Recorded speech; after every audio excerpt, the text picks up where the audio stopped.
എല്ലാവർക്കും ട്രേഡേഴ്സ് എഡ്ജിലേക്ക് സ്വാഗതം. ഇന്ന് ഞാൻ നിങ്ങളോട് സംസാരിക്കാൻ പോകുന്നത് നമുക്ക് സ്റ്റോക്ക് മാർക്കറ്റ് ട്രേഡ് ചെയ്യുമ്പോൾ നമുക്ക് ഒരുപാട് ഓപ്ഷൻസ് ഉണ്ട് സ്റ്റോക്ക് മാർക്കറ്റ് ട്രേഡ് ചെയ്യാനായിട്ട്. ഇപ്പോൾ ഡെറിവേറ്റീവ് മാർക്കറ്റിലാണെങ്കിൽ future and options F&O segment trade ചെയ്യാം. അതുപോലെ ക്യാഷ് മാർക്കറ്റിലാണെങ്കിൽ ഇക്വിറ്റി ട്രേഡ് ചെയ്യാം.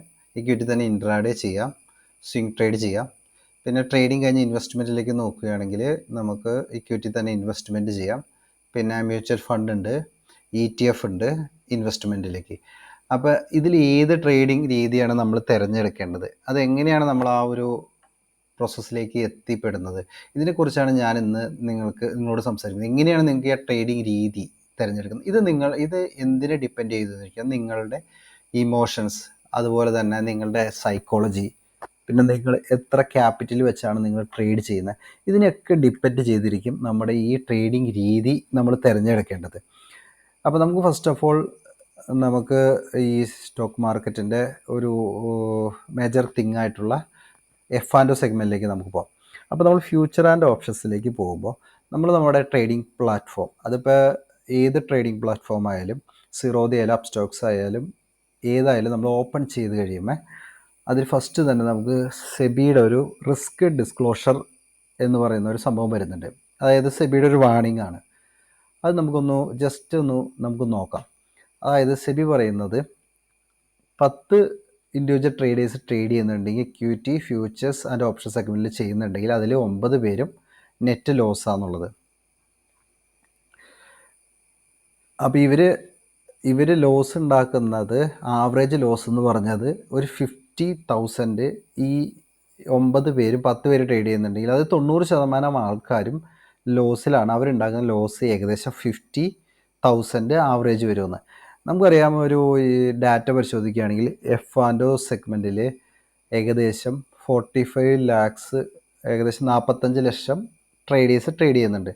അപ്പോൾ അവരുണ്ടാക്കുന്ന ഒരു ആവറേജ് ലോസ് ഒരു 50,000 ആണ്. അപ്പോൾ നമുക്കിതിലൊരു 90% എടുക്കുകയാണെങ്കിൽ ഏകദേശം ഒരു 40 ലക്ഷം ട്രേഡേഴ്സിൽ 50,000 ലോസ് വരുത്തുന്നുണ്ടെങ്കിൽ ഇവരുടെ ഒരു നെറ്റ് ലോസ് ഏകദേശം ഒരു 200 crore ഇന്ത്യൻ റുപ്പീസ് വരും.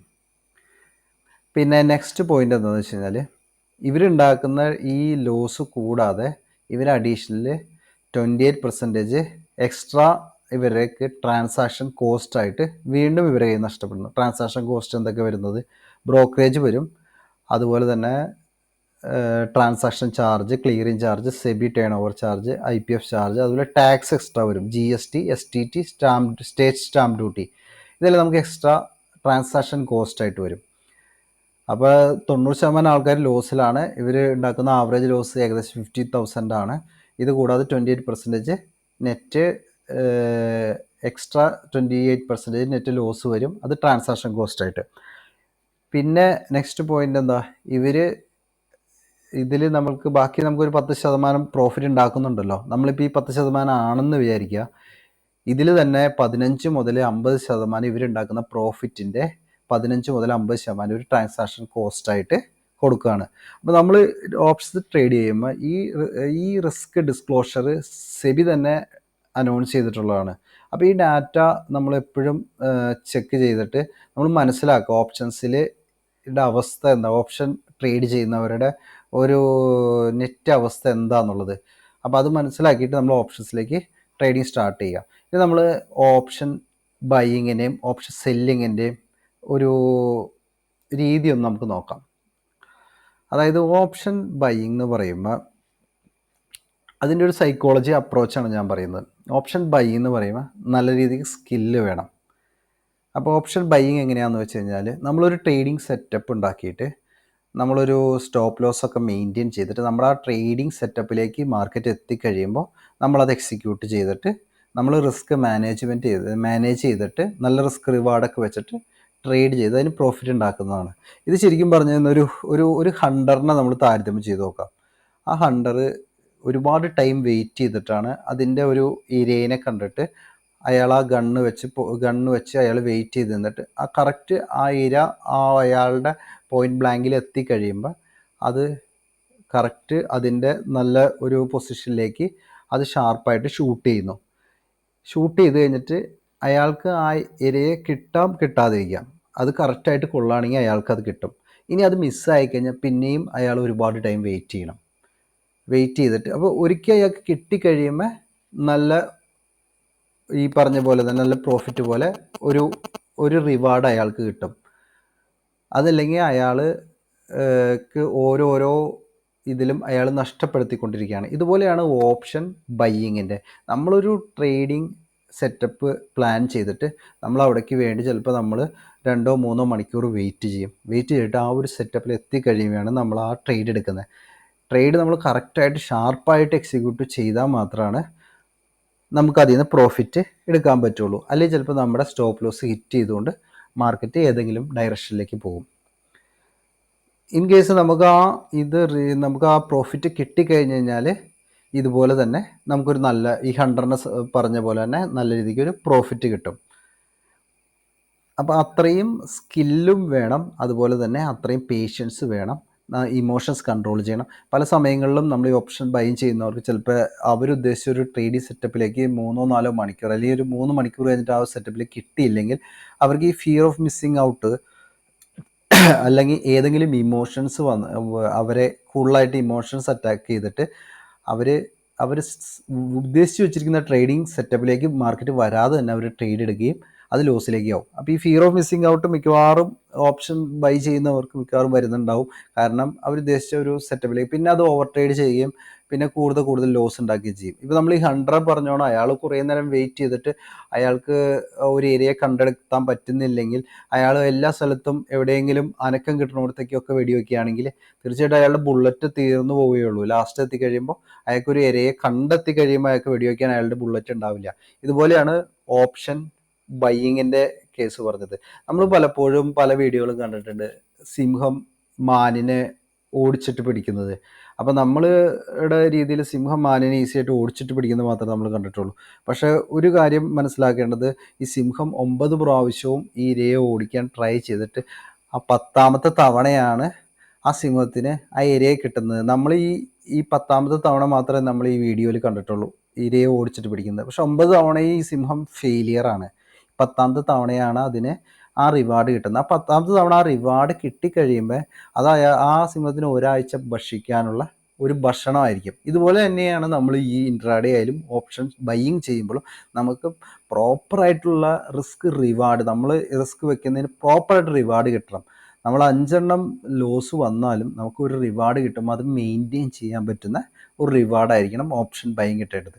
അപ്പോൾ ഈ ഓപ്ഷൻ ബൈയിങ്ങിന് എല്ലാവർക്കും സൂട്ടബിൾ ആയിട്ടുള്ള ഒന്നല്ല. എന്തുകൊണ്ടെന്ന് വെച്ച് കഴിഞ്ഞാൽ നമ്മൾ ഇതിൻ്റെ വാച്ചിങ് അവേഴ്സ് വളരെ കൂടുതലായിരിക്കും. മാർക്കറ്റിൽ ഫുൾ ടൈം നമ്മൾ വാച്ച് ചെയ്തിരിക്കണം, നല്ല രീതിക്ക് പേഷ്യൻസ് ആയിരിക്കണം. ചിലപ്പോൾ നമ്മൾ ഉദ്ദേശിച്ച ഒരു ട്രേഡിംഗ് സെറ്റപ്പിലേക്ക് മാർക്കറ്റ് ചിലപ്പോൾ വരാനായിട്ട് ഒരുപാട് ടൈം എടുക്കും. ചിലപ്പോൾ നമ്മൾ ഓപ്പൺ ചെയ്തതിന് അപ്പം തന്നെ വന്നെന്നിരിക്കും.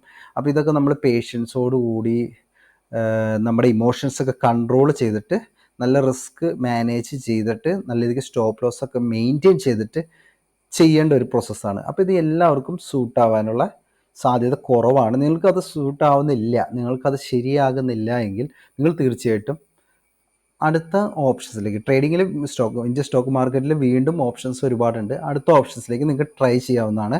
അല്ലാതെ അതിൽ തന്നെ നിൽക്കേണ്ട കാര്യമില്ല, കാരണം എല്ലാവർക്കും അത് സൂട്ടാവുന്നില്ല. നെക്സ്റ്റ് നമുക്ക് ഓപ്ഷൻ സെല്ലിങ്ങിനെ പറ്റി പറയും. ഓപ്ഷൻ സെല്ലിങ്ങിനെ പറ്റി പറയുമ്പോൾ എല്ലാവരും പറയും, കുറേ പേരൊക്കെ പറയുന്നത് ഓപ്ഷൻ സെല്ലിങ് ഈസിയാണ്, ഔട്ട് ഓഫ് ദ മണിയിലുള്ള ഓപ്ഷൻ സ്ട്രൈക്ക് സെല്ല് ചെയ്തുകൊണ്ട് ഈസി ആയിട്ട് പ്രോഫിറ്റ് ഉണ്ടാക്കാം എന്ന് പറയും. പക്ഷേ തീർച്ചയായിട്ടും ഓപ്ഷൻ സെല്ലിങ്ങിലും ഓപ്ഷൻ ബൈയിങ്ങിനെ പോലെ തന്നെ നല്ല സ്കില്ല് വേണ്ടതാണ്. അവിടെ നമ്മൾ ഇമോഷൻസ് കൺട്രോൾ ചെയ്തില്ലെങ്കിൽ നമ്മൾക്ക് ഒരു ഹ്യൂജ് ലോസിലേക്ക് അത് പോകും. കാരണം ഓപ്ഷൻ സെല്ലിങ്ങിൻ്റെ അറിയാം, നമുക്ക് അതിൻ്റെ ലോസ് അൺലിമിറ്റഡ് ആണ്. നമ്മൾ കറക്റ്റായിട്ട് സ്റ്റോപ്പ് ലോസ് മെയിൻറ്റെയിൻ ചെയ്തില്ലെങ്കിൽ ഈ ലോസ് എത്രത്തോളം ആവും എന്ന് നമുക്ക് പറയാൻ പറ്റില്ല. അപ്പോൾ നമ്മളത് കറക്റ്റായിട്ട് ഇപ്പോൾ ഒരു ഗ്യാപ്പ് അപ്പ് ഗ്യാപ്പ് ഡൗണിലൊക്കെ huge gap up gap down ഒക്കെ വരുന്ന സമയത്ത് നമ്മൾ ആ ലോസ് എടുത്ത് നമ്മൾ അവിടെ നിന്ന് എക്സിറ്റ് ആയില്ലെങ്കിൽ അത് കൂടുതൽ ലോസിലേക്ക് പോയിക്കൊണ്ടിരിക്കും. അപ്പോൾ ഓപ്ഷൻ സെല്ലിങ് ആയാലും ഓപ്ഷൻ ബൈയിങ് ആയാലും അതിന് നല്ല സ്കില്ല് വേണം, അതിൻ്റേതായ സൈക്കോളജി മെയിൻറ്റെയിൻ ചെയ്യണം, ഇമോഷൻസ് കൺട്രോൾ ചെയ്യണം. അപ്പോൾ നമ്മൾ ഓപ്ഷൻ ബൈയിങ് അല്ല ഓപ്ഷൻ സെല്ലിങ് ആണെങ്കിലും അതൊരു ഈസി അല്ല. അതിന് നല്ല രീതിക്ക് നമ്മൾ സ്കില്ല് വേണം, അതുപോലെ തന്നെ നമ്മുടെ ഇമോഷൻ കൺട്രോൾ ചെയ്യണം. പിന്നെ ഓപ്ഷൻ സെല്ലിങ്ങിലേക്ക് വരുമ്പോൾ നിങ്ങൾക്ക് നല്ല രീതിക്ക് ക്യാപിറ്റലും വേണം. അപ്പോൾ ഇതാണ് ഓപ്ഷൻ ബൈയിങ്ങിൻ്റെയും ഓപ്ഷൻ സെല്ലിങ്ങിൻ്റെയും പ്രത്യേകത. അപ്പോൾ ഇത് നോക്കിയിട്ട് നിങ്ങൾ നിങ്ങളുടെ ട്രേഡിംഗ് രീതി തിരഞ്ഞെടുക്കുക. ഇനി നമ്മൾ ഇക്വിറ്റിയിൽ ഇൻട്രാഡേ ചെയ്യുകയാണെങ്കിൽ അത് ഓൾമോസ്റ്റ് ഓപ്ഷൻ ബൈയിങ് പോലെ തന്നെയാണ്. നമ്മൾ ഈ പറഞ്ഞിരിക്കുന്ന ഈ 100 ഈ സെയിം എക്സാമ്പിളൊക്കെ തന്നെയാണ് വരുന്നത്. പിന്നെ അതിൽ നമ്മുടെ ഓപ്ഷൻ ബൈയിങ്ങിനെ സംബന്ധിച്ച് നോക്കുകയാണെങ്കിൽ അതിലൊരു പ്രത്യേകത എന്ന് പറഞ്ഞാൽ നമ്മുടെ ഈ ഗ്രീക്സ് ആയിട്ടുള്ള തീറ്റ, ഡെൽറ്റ, ഗാമ ഇങ്ങനെയുള്ള ഇൻഫ്ലുവൻസ് ഒന്നും ഇൻട്രാഡേ ഇക്വിറ്റി ട്രേഡ് ചെയ്യുമ്പോൾ ഉണ്ടാവുകയില്ല എന്നുള്ളൊരു ഡിഫറൻസ് മാത്രമേ ഉള്ളൂ. നമ്മുടെ സ്റ്റോപ്പ് ലോസ് ഹണ്ട് ചെയ്യുന്ന പ്രോസസ്സും എല്ലാം സെയിം തന്നെയായിരിക്കും. അപ്പോൾ നമ്മുടെ സ്റ്റോപ്പ് ലോസ് ഹണ്ട് ചെയ്യാനൊക്കെ സാധ്യത കൂടുതലാണ്. അതുപോലെ തന്നെ ഇക്വിറ്റിയിൽ ഇൻട്രാഡേ ചെയ്യുകയാണെങ്കിൽ കുറച്ചും കൂടി ക്യാപിറ്റൽ വെച്ച് ചെയ്താൽ മാത്രമേ നമ്മൾ ഉദ്ദേശിച്ചൊരു പ്രോഫിറ്റ് നമുക്ക് ഡെയിലി ഏൺ ചെയ്യാൻ പറ്റുള്ളൂ. അപ്പോൾ ഈ ഓപ്ഷൻ ബൈയിങ്ങിനെ സംബന്ധിച്ച് ഇക്വിറ്റി ഇൻട്രാഡേയിലേക്ക് വരുമ്പോൾ അതിൽ ക്യാപിറ്റൽ നമുക്ക് കൂടുതലായിട്ട് വേണ്ടി വരും. പിന്നെ ബാക്കി എല്ലാ വാച്ചിങ് അവറും അതുപോലെ തന്നെ നമ്മൾ മാർക്കറ്റിൽ അത് നല്ല രീതിക്ക് സ്കില്ലോടുകൂടി തന്നെ ഫുൾ ടൈം വാച്ച് ചെയ്ത് നമ്മൾ ട്രേഡിംഗ് സെറ്റപ്പ് എത്തുമ്പോൾ ട്രേഡ് ചെയ്യണം. പിന്നെ ഓപ്ഷൻസ് ബൈയിങ്ങിനെ അപേക്ഷിച്ച് നമ്മൾ സ്റ്റോക്കിൽ ഇൻട്രാഡേ ചെയ്യുമ്പോൾ നമ്മൾ ഒരുപാട് സ്ക്രിപ്റ്റ്, അതായത് ഒരുപാട് സ്റ്റോക്കുകൾ നമ്മൾ വാച്ച് ചെയ്തിട്ടുണ്ടാവും. അപ്പോൾ ഇതൊക്കെ മാറി മാറി നമ്മൾ നോക്കിക്കൊണ്ടിരിക്കണം. എവിടെയാണ് നമ്മുടെ ബ്രേക്ക് ഔട്ട് വരുന്നത്, അല്ലെങ്കിൽ എവിടെയാണ് ലിക്വിഡിറ്റി ഗ്രാബ് ചെയ്യുന്നത്, ആ പോയിന്റുകൾ മനസ്സിലാക്കിയിട്ട് നമ്മൾ ട്രേഡ് എടുക്കണം. ഇതും ഒരു സ്കില്ല് വേണ്ടതാണ്. നമ്മൾ ഫുൾ ടൈം മാർക്കറ്റിൽ ഇരുന്ന് തന്നെ ചെയ്യേണ്ടതാണ്. ഇനി ഇത് ഓപ്ഷൻ ബൈയിങ്ങും സെല്ലിങ്ങും നമുക്ക് സൂട്ടാവുന്നില്ല, ഇൻട്രാഡേയിൽ ഇക്വിറ്റി നമുക്ക് സൂട്ടാവുന്നില്ലെങ്കിൽ നമുക്ക് സ്വിംഗ് ട്രേഡിങ്ങിലേക്ക് പോകാം. സ്വിംഗ് ട്രേഡിങ് ഏറെക്കുറെ പാസീവ് ഇൻകം ആണെന്ന് പറയാം, എന്നാലും പാസീവ് ഇൻകം ആണെന്ന് പറയാൻ പറ്റില്ല, കാരണം ഇത് ട്രേഡിങ് തന്നെയാണ്. നമ്മൾ തീർച്ചയായിട്ടും മാർക്കറ്റിൽ അവൈലബിൾ ആയിരിക്കണം. എങ്കിലും നമ്മളൊരു ബ്രേക്ക് ഔട്ടിലോ ഒരു മന്ത്ലി ക്യാൻഡിലോ ഒരു വീക്ക്ലി ക്യാൻഡിലൊക്കെ നോക്കിയിട്ടായിരിക്കും നമ്മൾ ട്രേഡ് എടുക്കുന്നത്. അപ്പോൾ നമ്മളൊരു ബ്രേക്ക് ഔട്ടിന് ശേഷമായിരിക്കും ട്രേഡ് എടുക്കുന്നത്. നമ്മൾ സ്ട്രിക്റ്റ് ആയിട്ടൊരു സ്റ്റോപ്പ് ലോസ് മെയിൻറ്റെയിൻ ചെയ്ത് പോവുകയാണെങ്കിൽ നമുക്ക് കുറച്ചുകൂടി ഒരു പാസീവ് ഇൻകമായിട്ട് ഇതിനെ കാണാൻ പറ്റും. അപ്പോൾ ഇതൊന്നും സൂട്ടാവുന്നില്ല, നിങ്ങൾക്ക് സ്വിംഗ് ട്രേഡിങ്ങിലേക്ക് പോവാം.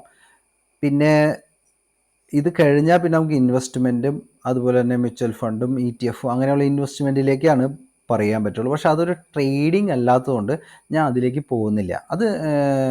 അത് ശരിക്കും ഒരു പാസീവ് ഇൻകമാണ്. അത് നമ്മൾ ഇൻവെസ്റ്റ് ചെയ്യുന്നതാണ്. നമുക്കതൊരു ഇത്ര വർഷത്തേക്ക് നമ്മൾ ഇൻവെസ്റ്റ് ചെയ്യുന്നതാണ്. അതിൽ നിന്നൊരു പാസീവ് ഇൻകമാണ് നമുക്ക് കിട്ടുന്നത്. അതുകൊണ്ട് അത് നമുക്കൊരു ട്രേഡിംഗ് രീതിയായിട്ട് കണക്ക് കൂട്ടാൻ പറ്റില്ല.